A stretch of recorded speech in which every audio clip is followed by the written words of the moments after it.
नमस्कार, मी प्रदीप मुर्मे. आज आपल्यासोबत सी राव सर आहेत. राव सर हे लातूर शहरातील मॅथमॅटिक्सचे एक वेल नोन अशा प्रकारचे प्राध्यापक आहेत. मॅथमॅटिक्स हा विषय तसा अनेक विद्यार्थ्यांसाठी टफ अशा प्रकारचा विषय आहे, परंतु मॅथमॅटिक्स हा टफ असलेला विषय अतिशय सोप्या पद्धतीने शिकवण्यामध्ये राव सर यांचा फार मोठा हातखंडा आहे. त्यामुळेच लातूरच्या शैक्षणिक क्षेत्रामध्ये मॅथमॅटिक्सचे एक एक्सपर्ट आणि त्याचबरोबर टॅलेंटेड प्राध्यापक अशी त्यांची ओळख आहे. याच पार्श्वभूमीवर आज आपण सरांशी संवाद साधणार आहोत. सर जी नमस्ते. नमस्ते सर. सर आप लातूर में बच्चों को कब से पढ़ाते हो, कितने साल से पढ़ाते हो, आप क्या बोलेंगे हमको? लातूर में तो 2005 से चालू है सर. उससे पहले हैदराबाद में लेते थे. हैदराबाद में 20 इयर्स कंप्लीट किए उधर टीचिंग. वहाँ से इधर एक लातूर में एक कोचिंग सेंटर वाला हमारा घर पे आए थे. सर हमको लातूर में IIT कोचिंग देने वाला सर ने आप आए बोल के, उनका मेरा एक कॉमन दोस्त थे, वो दोस्त पकड़ के हमारा घर पे आए थे हैदराबाद में. उनका सुन के लातूर आए. आके उधर 1 साल के लिए आए थे. हमने उधर काम करते करते उन्हें बीच में पगार देना बंद किए. हम तो पढ़ा रहे, फिर ठीक है जान दो, इसके छोड़ के जाएंगे, घर जाएंगे बोल के वापस जा रहा था मैंने. तब उधर का जो पालक लोग थे, पेरेंट्स, वो पेरेंट्स ने रिक्वेस्ट किया सर आप मत जाइए, हमको इधर लातूर में ऐसी कोचिंग नहीं है, क्वालिटी कोचिंग नहीं है आपका जैसा, आप लातूर में खुद चालू करो, हम सपोर्ट करेंगे बोल के पेरेंट्स ने किए. सो 2005 में मैं इंस्टीट्यूट में किया था. 2006 से मेरा खुद का चालू किया पेरेंट्स सपोर्ट से. सर ज्यादातर बच्चे मैथमेटिक्स जो सब्जेक्ट है बहुत ही टफ सब्जेक्ट है ऐसा बोलते हैं, इसकी क्या वजह है, क्या बोलेंगे आप इसके बारे में? एक्चुअली स्पीकिंग मैथमेटिक्स सबसे सोपा विषय है, आसान है. उतना जैसा लोग समझते उतना टफ नहीं है. उसमें एक ही प्रॉब्लम है कि उसका कॉन्सेप्ट क्लियर समझ में आए. बाकी विषय के लिए अभी अब बॉटनी, जूलॉजी, बायोलॉजी हो या फिजिक्स हो, केमिस्ट्री हो, कुछ ना कुछ तो डेफिनेशन पाठ करना पड़ता है. मैथमेटिक्स ऐसी है कि कुछ भी नहीं, एक बार लॉजिक समझ में आए बहुत कम टाइम में होता है.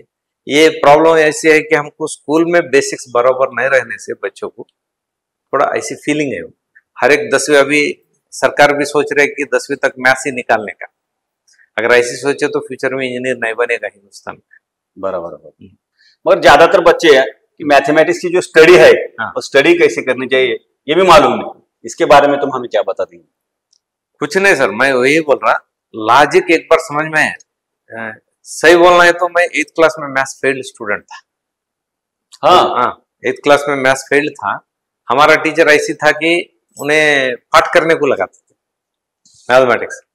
मैथमेटिक्स पाठ करने तो इतिहास बनता है, ऐसे नहीं करना, लॉजिक समझ में आए. तब मेरा पिताजी ने पूछा, अरे तुम क्यों, स्कूल में टोटल में हाईएस्ट मेरा क्लास का, मेरे को उस वक्त बख्शिश भी मिला स्कूल तरफ से, हमारा स्कूल तरफ से, बाकी सब में अच्छा था. पिताजी ने पूछा, अरे क्यों तुम मैथ्स में ना पास हो गए? फिर मैंने बोला ऐसा ऐसा मेरा प्रॉब्लम है, एक सर के पास ट्यूशन को भेज दो बोलने के बाद 9th क्लास में ट्यूशन को भेज दिए पिताजी ने. वहां पे सर ने अच्छा प्रैक्टिस करके ली, राइटिंग प्रैक्टिस. सो 30% 8th क्लास वाला 9th में 70 तक आया. 10th क्लास में वहां से दूसरे गांव भेजे, क्योंकि हमको इंजीनियरिंग करना है, मैथ्स अच्छा रहना बोल के दूसरे गांव में भेजा था. 97% है मैथमेटिक्स. 11वीं 12वीं से इंजीनियरिंग तक मेरा मैथमेटिक्स 100%. मैं वही बोल रहा, टर्निंग पॉइंट. एक बार लॉजिक समझ में है ना, बच्चे को बहुत अच्छा चलता. मैथमेटिक्स हार्ड नहीं है. मेरे पास भी फाउंडेशन कोर्सेस है. मैं 2007 में लातूर में सबसे पहला फाउंडेशन क्लास लातूर में मेरा ही है. आज तो हर गली में बहुत चल रहा है, लेकिन मेरा फर्स्ट बैच का ऑलमोस्ट हर स्टूडेंट, एक 20 बच्चे थे, पूरे के पूरा 1 2 3 बच्चे, 3 बच्चे छोड़ के पूरे के पूरा IIT में गए सब, क्योंकि बेसिक 8वीं से लिया था मैंने. उनका बेस क्लियर हो गया, सब IIT में गए. आज सब बाहर देश में है, कुछ जर्मनी में है, कुछ अमेरिका में है, कुछ लंदन में है, कुछ बच्चे न्यूजीलैंड गए वाला. वैसा कुछ नहीं सर, बेस क्लियर हो गया ना, सबसे सुपर विषय मैथमेटिक्स. सर अपने तरफ के जो पेरेंट्स है, जो स्टूडेंट्स है, उनको इंजीनियरिंग कॉलेज मालूम है, मगर जो IIT कॉलेज है, IIT कॉलेज की इंजीनियरिंग, इसके बारे में ज्यादातर जानकारी नहीं. ये IIT इंजीनियरिंग कॉलेज क्या है? सर कुछ नहीं, आज तो हमारा इधर लातूर इसमें भी बहुत लोगों को IIT, जब मैं लातूर आया था फर्स्ट टाइम, तब मैं लोगों को बोलता था, क्योंकि मैंने फर्स्ट लातूर में बाहर कॉलेज छोड़ के बाहर ट्यूशन सेंटर में फर्स्ट IIT कोचिंग मेरा ही था लातूर में। उस वक्त मैं पेरेंट्स को बोलते तो सर हमारा गांव में भी है IIT, दो नहीं एक टी, उनको इतना ही मालूम है IIT IIT। तब मेरे को बोल बोल के पेरेंट्स को एजुकेट करने में बहुत टाइम लगा। आज कोई भी पेरेंट आए, उनको उसका मीनिंग समझे ना समझे, हर पालक आके बोलता सर हमारा बच्चों को IIT कोचिंग। IIT बोले तो हमको इंजीनियरिंग में हिंदुस्तान में 1 नंबर इंस्टीट्यूट IITs। जब जवाहरलाल नेहरू पंत प्रधान थे वो टाइम में उन्हें एक रशियन टेक्नोलॉजी सपोर्ट लेके, एक जर्मनी टेक्नोलॉजी से लेके, एक इंग्लैंड का लेके, ऐसी अलग अलग 5 IITs ने चालू किया था। बाद में मनमोहन सिंह जब पंत प्रधान हो गए, उन्हें बाद में कॉलेजेस बढ़ाते आए, आज बहुत सारे कॉलेजेस हो गए। 1 नंबर रैंकिंग टेक्नोलॉजी में Indian institute of technology. Next हमको NITs, IIITs, बाद में डीम्ड यूनिवर्सिटीज, उसके बाद स्टेट वाइड आता। स्टेट वाइज में हमको ऑटोनमस कॉलेजेस, गवर्नमेंट कॉलेजेस, बाद में प्राइवेट कॉलेजेस में ऑटोनमस, वो सब ऐसी ऑर्डर है रैंकिंग में। इंजीनियरिंग कॉलेज, IIT कॉलेज, इनके एडमिशन के वास्ते मैथमेटिक्स सब्जेक्ट बहुत ही इंपॉर्टेंट है। तो अभी मैथमेटिक्स की स्टडी कैसी करनी चाहिए IIT प्रिपरेशन के वास्ते? मैथमेटिक्स स्टडी नहीं करना सर, मैथमेटिक्स राइटिंग में प्रैक्टिस होना। मैं एक ही वही बोल रहा हूँ, स्कूल में बच्चों को बचपन में करके लेना। अभी मेरे पास जो 11वीं 12वीं में बच्चे आते, उनको 10वीं में मार्क्स देखे तो मैथ्स में बहुत सारे बच्चे आउट ऑफ लेवल आ रहता, 95, 96, 95 से आगे बहुत बच्चे आता है, लेकिन इधर टिकते नहीं वो बच्चे। वो कैसे है, हमारा बोर्ड पैटर्न एग्जाम जो रहता है, टेक्स्ट बुक के अंदर एक 10 प्रॉब्लम्स जो रहता है उसको 10 बार किए तो वही नंबर बदलते नहीं। इसके वास्ते वो 10 बार प्रैक्टिस करके बच्चे को मार्क्स आ रहा है, पेरेंट्स भी उसमें हैप्पी है, स्टूडेंट्स भी हैप्पी है। लेकिन इधर आने के बाद उनको बेस नहीं, सोच नहीं है फर्स्ट। इसके वास्ते मैं क्या बोलता हूँ, गवर्नमेंट तरफ से हम कुछ नहीं कर सकते, पेरेंट्स को क्या होना चाहिए, स्कूल के अलावा स्कूल में स्कूल सिलेबस होता है, फाउंडेशन करना। फाउंडेशन बोले तो आज भी बहुत सारे लोग ऐसे हैं कि फाउंडेशन बोले तो आगे क्लास का सिलेबस लेना, फाउंडेशन सोच के, समझ रहे, वो नहीं है। हमको IIT एग्जाम, एंट्रेंस एग्जाम देने में जो एप्लीकेशंस में आता, जो टॉपिक्स है, वो टॉपिक्स के ऊपर हमने कंसंट्रेट करना, उसको उसमें फाउंडेशन देना, बच्चों को करने को लगाना। हमारे इधर पैटर्न कैसा रहता, लातूर में टीचर लोग ज्यादा प्रैक्टिस करते, टीचर कम करना, स्टूडेंट का काम ज्यादा है, टीचर का काम कम। टीचर सिर्फ मार्गदर्शन, जिधर बच्चे को त्रास होता है वहां से उसको बाहर निकालना, यानी कॉन्सेप्ट एक्सप्लेन करना, 1-2 नया मॉडल सिखाना। अभी मेरा क्लास में जो फाउंडेशन का बच्चे रहते, 11वीं 12वीं बच्चे का अपेक्षा ऐसी रहता है कि A to Z मैं बोर्ड के ऊपर सॉल्व करना। लेकिन मेरे पास जो फाउंडेशन को आता, स्कूल बच्चे अभी 9वीं से चालू है, वो बच्चे अरे मैं ये पढ़ा नहीं सर आप बैठो, हम करेंगे, हमको नहीं आए थे आप सिखाओ, ये बच्चों का मानना। इसके वास्ते हमारे पास फाउंडेशन किए वाला बहुत बच्चे IIT में। IIT की प्रिपरेशन करने वाले जो बच्चे हैं, हर दिन कितना तास स्टडी करना चाहिए? कुछ नहीं सर, अभी हमारे पास 24 आवर्स टाइम है पर डे। बराबर। उसमें से स्कूल का जाने वाला, नहीं तो कॉलेज को जाने वाला, बाकी रेस्ट लेने का टाइम, ये सब जाने के बाद कोचिंग को जाने के बाद कितना टाइम है हमारे यहाँ, उसको टाइम डिवाइड करके लेने का। यानी इसमें बहुत सारे बच्चे ऐसी सोचते हैं कि 1 आठवाड़ा पूरा फिजिक्स करेंगे, 1 आठवाड़ा पूरा केमिस्ट्री करेंगे, 1 आठवाड़ा पूरा मैथ्स करेंगे, ऐसे सोचते हैं। ये बहुत बढ़िया गलती है, ये गलत है। वैसे नहीं करना। हर दिन 3 ही सब्जेक्ट्स, अगर इंजीनियरिंग को जाने वाले को ये 3 महत्व है, मैथ्स, फिजिक्स, केमिस्ट्री, बराबर। हर रोज 3 सब्जेक्ट्स रोटेशन में करना।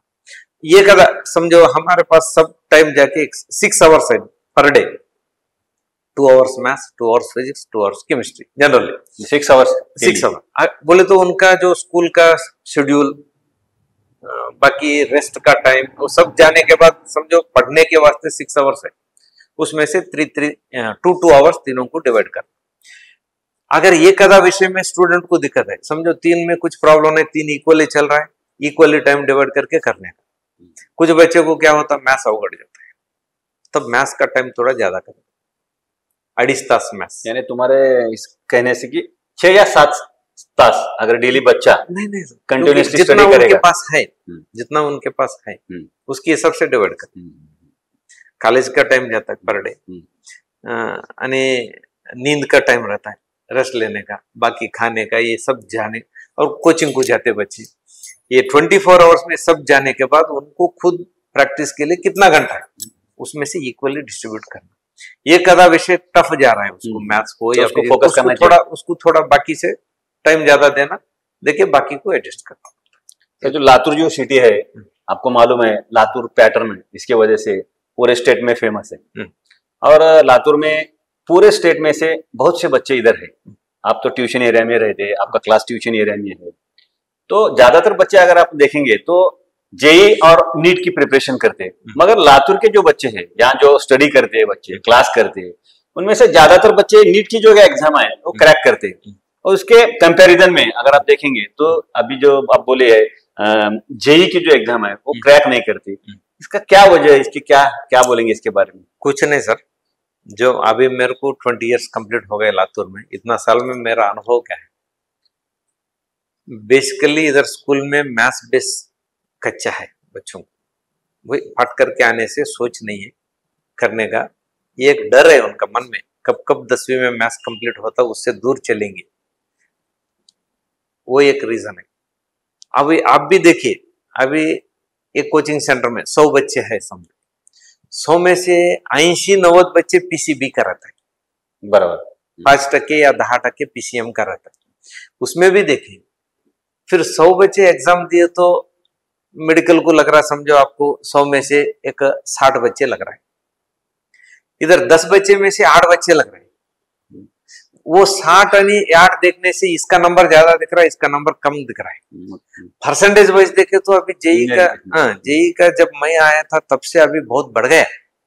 फिर भी बहुत लोगों का कैसा है कि मेडिकल में जाना, डॉक्टर बनना, बहुत कुछ कमाना, पेरेंट्स का भी अपेक्षा है, क्योंकि 2-3 पेरेंट्स भी मेरे को पूछा है, बच्चे को इंजीनियरिंग लगने के बाद कौन सा ब्रांच लिया तो उसको ज्यादा पैसा आता है सर।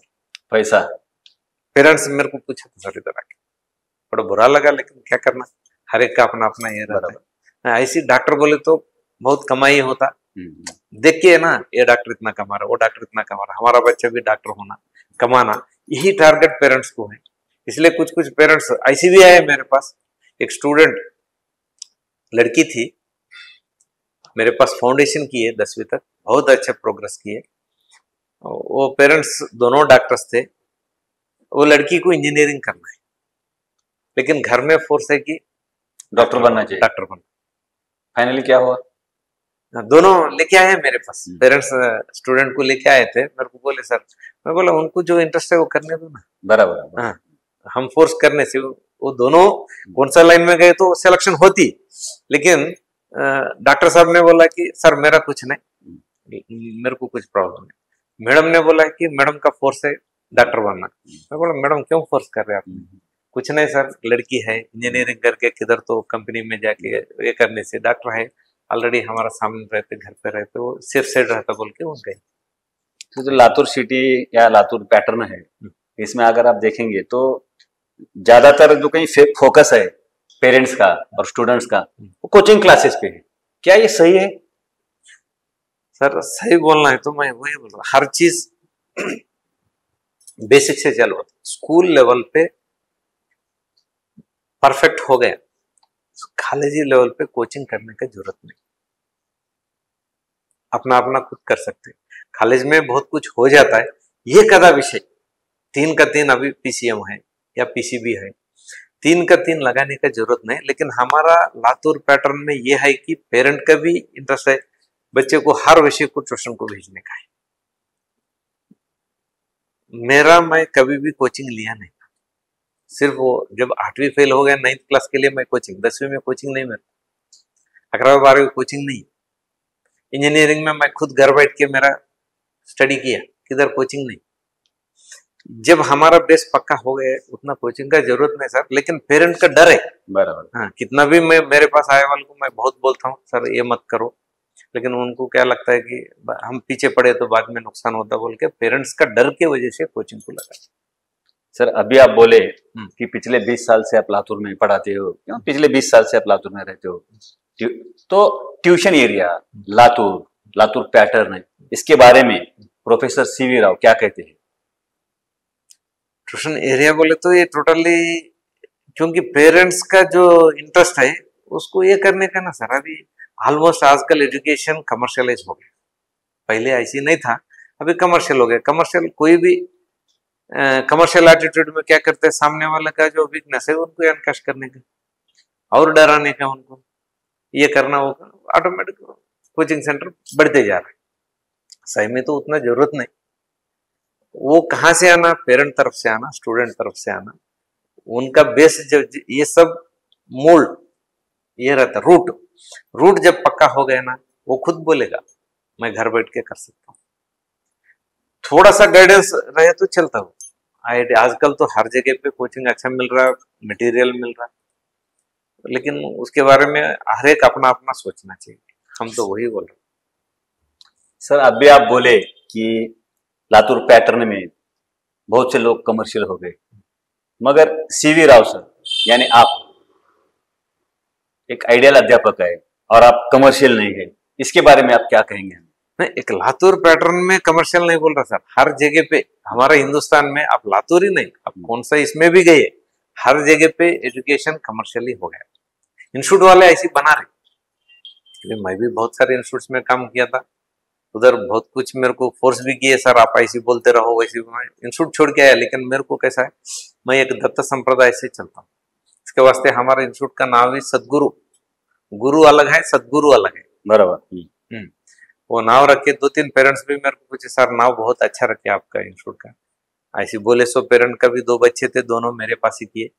बड़ा लड़का एमटेक पीएचडी आईआईटी रुड़की से किया, दूसरा लड़का एमटेक सीओईपी से किया, अभी दोनों वेल सेटल्ड। वाह। वो पेरेंट जब उनका बड़ा लड़का मेरे पास आया था, तब बोले सर नाव तो अच्छा लगा हमको, नाव देख के आए आपके यहाँ पे। ये दत्त संप्रदाय में कुछ सिस्टम है, मैं उसकी हिसाब से चलता हूँ, और उसके कारण में मैं अभी हमारा खेती में एक दत्त मंदिर भी बांधकाम चालू किया मैंने। किधर? हैदराबाद। दत्त मंदिर चालू किए। अभी यहाँ से हमारा इंस्टीट्यूट में जितना भी फीस आता है, मेरा पर्सनल में 1 रुपए भी वापरता नहीं घर पे, पूरे के पूरा मंदिर का बांधकाम के ट्रस्ट हर 1 रुपए। आणि एक गौशाला चालू है मेरा, गौशाला चलाता हूँ, उसमें किसी को 1 रुपए मांगता नहीं। लेकिन कुछ लोग आके अपना गाय के लिए हम कुछ देते, कोई भी आके दिए तो हम कुछ नहीं, उनका ये नहीं बोलते, हम खुद जाके किसी का ये नहीं। अभी तक तो हम इसके ऊपर चल रहे हैं, हम बाद में कैसा है मालूम नहीं। इसके वास्ते हम वो सिस्टम, उनके ऊपर भरोसा है, दत्त संप्रदाय यानी दत्त के ऊपर, उनके हिसाब से हम, होना है तो मैं 2 रुपए ये बोलूंगा सर हमारा फीस इतना है। बाकी ये क्या करते, कंपेयर करके बोलते उधर ये कम कर रहा, क्योंकि कमर्शियल एटीट्यूड किए तो हम भी कम कर सकते, लेकिन क्वालिटी मेंटेन करना, पढ़ाने के लिए हमारा तकलीफ जो है वो सबके से मैंने फीस फिक्स किया। ये पूरा फीस उधर ट्रस्ट को ट्रांसफर करते, और उसके ऊपर दत्त मंदिर का चालू है अभी। बहुत ही बढ़िया काम करते फिर आप। सर किधर तो सेटिस्फेक्शन होना ना, ओके हम कमाते गए, जिंदगी भर कमाए, लास्ट में कौन है उसको ये करने वाला। बराबर। हाँ, मेरे को मेरा एक्चुअली अभी तक तो ये 39 ईयर्स कंप्लीट हो गया मेरा टीचिंग। अपना अपना बंद करके ये करने का मेरा अलग प्लान है, ये करने का था, लेकिन अभी मंदिर चालू है, इसके वास्ते थोड़ा फीडिंग रहता, जो भी पैसा है उधर सपोर्ट, फाइनेंशियल सपोर्ट रहता बोल के, उसके लिए तो और 2 साल मेरा टीचिंग एक्सटेंड करने का सोच रहा था। सर अभी आप आईआईटी के प्रिपरेशन के बारे में बोले, पिछले 20 साल से आप लातूर में क्लासेस चलाते हैं, तो अपने क्लास के 20 साल में कितने स्टूडेंट्स का आईआईटी को सिलेक्शन हुआ है? सर 25 to 30 स्टूडेंट्स आईआईटी में गए पिछले 20 साल में, क्योंकि फर्स्ट हमारा चालू हो गया सर 2012 से। उसके पहले कैसा उनको फाउंडेशन लाके करने के आईआईटी में गए वाला 2012 से। अपने पिछले 20 साल में आपके जो स्टूडेंट है, यानी एक्स स्टूडेंट जो बड़े पोस्ट पे गए हैं, उनके बारे में कुछ बता सकते हैं हमें? सर बहुत बच्चे बहुत पोजीशन में गए, 3 बच्चे कलेक्टर बने हमारा स्टूडेंट्स। कलेक्टर बोले तो हम 11वीं 12वीं तक पढ़ाए, मैथ्स पढ़ाए, उसके बाद कलेक्टर के लिए वो अलग। लेकिन हमारा क्लास का स्टूडेंट, नाम बोल सकते हैं उनका? अभी कौस्तुभ दिवेगांवकर, हाँ। अभी तक उस्मानाबाद में किए वाला है। नेक्स्ट विशाल नरवड़े बोल के बुल्ढाना जिले का एक बच्चा था, उन्हें जेई में भी सिलेक्शन हो गया यहाँ पे। उसको IIIT जबलपुर में एडमिशन लिया, उसका पापा वेटरनरी डॉक्टर थे। IIIT जबलपुर में एडमिशन होने के बाद वहां पे भी फर्स्ट ईयर में अच्छा स्कोर करके सेलेक्टेड बैच में करके उधर स्कॉलरशिप मिला कॉलेज तरफ से। बाद में उसने इंजीनियरिंग होने के बाद यूपीएससी लेके कलेक्टर बने वाला विशाल नरवड़े। हमें हमारा लातूर का ही स्टूडेंट है महामुनि, विनायक महामुनि, रिसेंटली ये सिलेक्शन हो गया। उसने अभी ट्रेनिंग भी होके जॉइंट कलेक्टर बोल के कर रहा है। एक गेवराई का बच्चा माहुल इंदानी, वो excise inspector, income tax department excise department में इंस्पेक्टर जैसा कर रहा है वो। यानी सुहास शिंदे बोल के एक नांदेड़ का बच्चा है, वो पहले तहसीलदार हुए, बाद में डिपार्टमेंट बदल के दूसरे एग्जाम देके अभी शायद कौन सा तो जिले में कर रहा है सर, वो DYSP, deputy police inspector. Latur का है तो मिलते ही है। जो भी मेरा स्टूडेंट्स है लातूर आए तो कंपलसरी इधर आके मिलके जाते। वो सुहास शिंदे तो इवन तुलजापुर जाना बोले तो लातूर में आके इधर मिलके जाते। सर अभी आप बोले कि लातूर में 20 साल से है और इसके पहले आपका 19 इयर्स का एक्सपीरियंस, यानी टोटल एक्सपीरियंस आपका नियर अबाउट 40 इयर्स, 40 साल का आपका एक्सपीरियंस है और मैथमेटिक्स के एक्सपर्ट टीचर बोल के आप जाने जाते हैं। तो इस इंटरव्यू से आप पेरेंट्स और स्टूडेंट्स को क्या सलाह देंगे? सर मैं एक ही बोलता हूँ, अभी आजकल तो ये कमर्शियल इसमें क्या कर रहा, parents students marks marks marks, marks के पीछे मत जाओ, फर्स्ट क्वालिटी के पीछे, नॉलेज के पीछे जाओ। मार्क्स अपने अपने हमारे पीछे आते हैं। जिस दिन हम सब्जेक्ट सीख लिए, फर्स्ट वो कॉन्सेप्ट सीखना, राइटिंग में प्रैक्टिस करना, मैथमेटिक्स कुछ नहीं आए तो सर के पास गाइडेंस लेना, उतना ये करने का। आदि इसमें और हमारा लातूर पैटर्न में ऐसे है कि हर हफ्ते में परीक्षा है क्या। मेरे पास एडमिशन को आए वाला हर पालक बोलते सर आपके पास हर हफ्ता दर हफ्ते में परीक्षा होते है क्या? तो बोला हर हफ्ते नहीं होते सर, हमारा टॉपिक होने के बाद टॉपिक के ऊपर एक्चुअली ओके CET के लिए चलता है, नेशनल लेवल एग्जामिनेशन के लिए। लेकिन आज मैं बोले तो लोगों को ये सही ना लगता, क्योंकि बहुत बड़े बड़े ऑर्गेनाइजेशन जो है उनका सिस्टम हो गया, पेरेंट्स जो भी हो क्या डेमोक्रेसी ज्यादा जिधर है वो सही लगता है। हाँ, हर हफ्ते परीक्षा रखे तो ही परफेक्ट ऐसी लगता है। जेई के लिए तो फोर्टनाइट एग्जाम म्हणजे हर 15 डेज को एक एग्जाम बोले तो चलता है।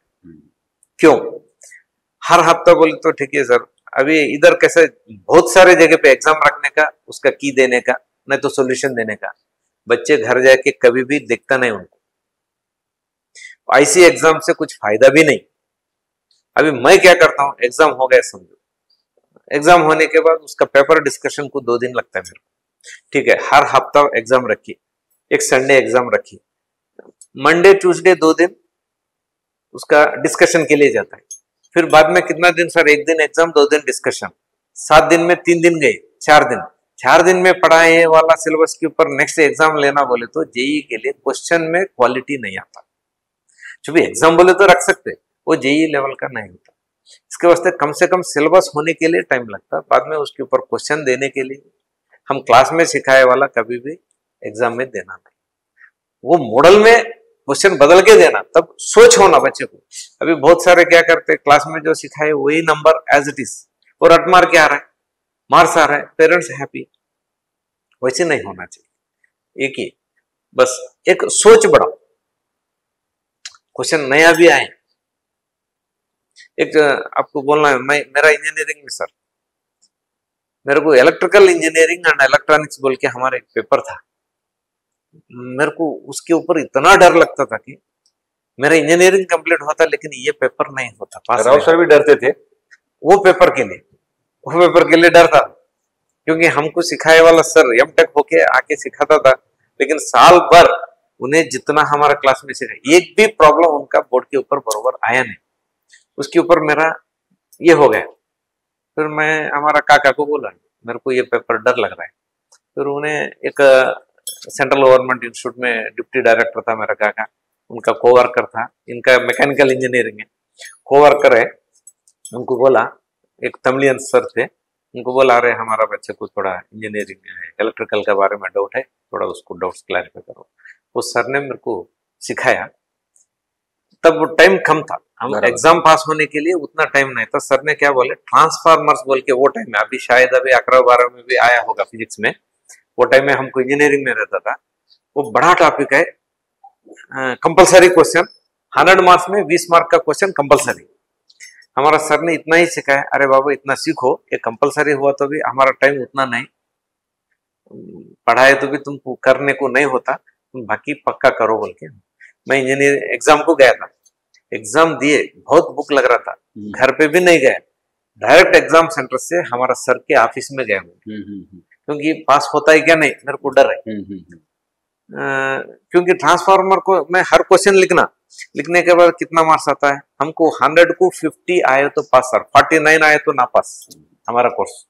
आजकल कैसे कुछ भी नहीं, 30 मार्क आए तो इंजीनियरिंग पास, 49 आए तो ना पास। क्वेश्चन लिखना गिनने का मेरे को कम पड़ रहा है, फिर क्या करना, ट्रांसफार्मर तो सर ने सिखाया नहीं था, फिर भी मैं क्या किए, क्वेश्चन पढ़ के जितना 2-3 बार पढ़ के आधा तो करेंगे, कोशिश किया मैंने। वो सही है क्या झूठा है क्या बोल के सर के पास गए, एग्जाम सेंटर से डायरेक्ट उनका ऑफिस में गए, सर देखो पेपर ऐसे हो गए, मैं इतना इतना लिखा, कितना आता है, 15 आता है, तुम पास हो जाते। लेकिन रिजल्ट आए 57 मार्क्स है। हाँ, बोले तो मैं स्टूडेंट्स की यही बोलता, तुम कॉन्सेप्ट तुम्हारा पक्का हो गए, खुद सोच बढ़ाओ। मेरा खुद का अनुभव है, वो सोच से सर तो सिखाया नहीं, लेकिन जो फार्मूला हमने सीखा वाला उससे थोड़ा थोड़ा इधर उधर करके मेरे को मार्क्स होके पास हो गए। उसके वास्ते सोच बढ़ाओ, नॉलेज कमाओ, बस जिंदगी में सक्सेस ही सक्सेस है। शुक्रिया सर, आपने हमारे लिए वक्त निकाला, हमें मुलाकात दी, इसके लिए आपका बहुत बहुत शुक्रिया। Thank you sir. सी.व्ही. राव सरांच्या पहिल्या बॅचचे विद्यार्थी म्हणजेच विजय देशमुख. विजय देशमुख आज महाराष्ट्र महाविद्यालय निलंगा येथे प्राध्यापक म्हणून कार्यरत आहे. तर प्राध्यापक देशमुख यांच्या सी.व्ही. राव यांच्या संदर्भाच्या नेमक्या काय भावना आहेत ते आपण जाणून घेऊ. काय सांगाल सर नेमकं राव सराबद्दल तुम्ही? सर मी 2006ला निलंग्याहून लातूर येथे आलो आणि ट्युशन कुठं लावायचं, कारण भरपूर इथं नावं होते, काही काही ट्युशन्सला तर असं म्हणजे लाईन लावून ऍडमिशन घेत होते आणि त्याची परीक्षा घेऊन ऍडमिशन देत होते. मग मला राव सरांबद्दल माहिती कळाली आणि मी राव सरांकडे ट्युशनला आलो आणि त्यांच्या म्हणजे फक्त असं की बाबा एखादा प्रॉब्लेम करत असताना इथं असं का करायचं, असं का करायचं. आणि मी 10वी पर्यंत व्यवसाय सरांचा विद्यार्थी होतो आणि 11वीला आल्यानंतर त्याचा फायदा मला झाला की सर मला सांगायचे ते x = tan θ काच घ्यायचं, कारण प्रत्येक जण काय घ्या फक्त करा, म्हणजे आता जसं सरांनी सांगितलं की रट्टा मारणं हे पॅटर्न आहे आपला, पण सरांनी तसं न करता की ही स्टेप इथं का करायची, कारण त्याच्यामुळे आपल्याला एक नवीन प्रॉब्लेम करण्यासाठी कसं करायचा हे आपल्याला कळतं. आणि IIT JEE मध्ये सुद्धा, म्हणजे त्यावेळेस आमच्या वेळेस AIEEE असं नाव होतं, IIT JEE मध्ये सुद्धा आपल्याला केलेला प्रॉब्लेम येत नसतो कधीही, म्हणजे सरांनी वर्गात घेतलेला प्रॉब्लेम येणार नाही, पण त्याच्याशी रिलेटेड त्याच्याशी कम्पेअर करून असलेला प्रॉब्लेम असतो. त्याचा पॅटर्न पण खूप जणांना माहिती नव्हता, ते पॅटर्न कळावा याच्यासाठी सुद्धा माझं MSc झाल्यानंतर सुद्धा सरांनी मला 2 वर्ष, म्हणजे राव सरांमुळेच मी हैदराबादला गेलो आणि 2 वर्ष तिथं प्रॉपर ट्रेनिंग घेऊन की कसं शिकवलं जातं, IITला काय शिकवलं जातं काय नाही हे आपण बघितलं. निलंगा शहरातील सी.व्ही. राव म्हणून ओळखले जाणारे अनिल देवसाळे सर यांची नेमकं सी.व्ही. राव यांच्या संदर्भात नेमक्या काय भावना आहेत ते आपण जाणून घेऊ. नमस्ते सर. खरं पाहता गणित विषय हा आपल्या जीवनामध्ये अत्यंत महत्त्वाचा विषय आहे. ज्या वेळेला जसं आपण नेहमी म्हणतो की आपल्या जीवनामधून गणित वजा झालं तर जीवन शून्य होतं, म्हणून या गणित विषयाचा पाया पक्का करण्याचं, गणित विषयामध्ये विद्यार्थ्यांची गोडी निर्माण करण्याचं काम आम्ही नेहमी करत आलेलो आहोत. ज्या वेळेला विद्यार्थ्यांना या गणित विषयाबद्दल मार्गदर्शन हवं आहे असं ज्या वेळेला वाटेल त्यावेळेला निलंगा शहरातून ज्या वेळेला विद्यार्थी लातूर शहरामध्ये येतो आणि या गणित विषयामध्ये त्याला मार्गदर्शनाची अत्यंत गरज असते, त्यावेळेला फक्त आम्हाला राव सरांचं नाव समोर येतं. कारण का तर गणित विषय हा अत्यंत महत्वाचा विषय आहे. गणित विषयाला मुळापासून आपण शिकवलं, त्याचे बेसिक कन्सेप्ट व्यवस्थित समजावून घेतलं, तर गणितासारखा सोपा विषय नाही. आणि हे सरांमध्ये कला आहे, आम्ही अगदी जवळून पाहिलेलं आहे. त्यामुळं गणित विषयामध्ये विद्यार्थी जर पारंगत व्हायचा असेल तर राव सरांचं मार्गदर्शन हवं आहे, अशा पद्धतीचं आम्ही विद्यार्थ्यांना सुचवतो. आणि ते इथे येतात आणि यशस्वी होतात, यामध्ये आम्हाला मनस्वी समाधान वाटतं.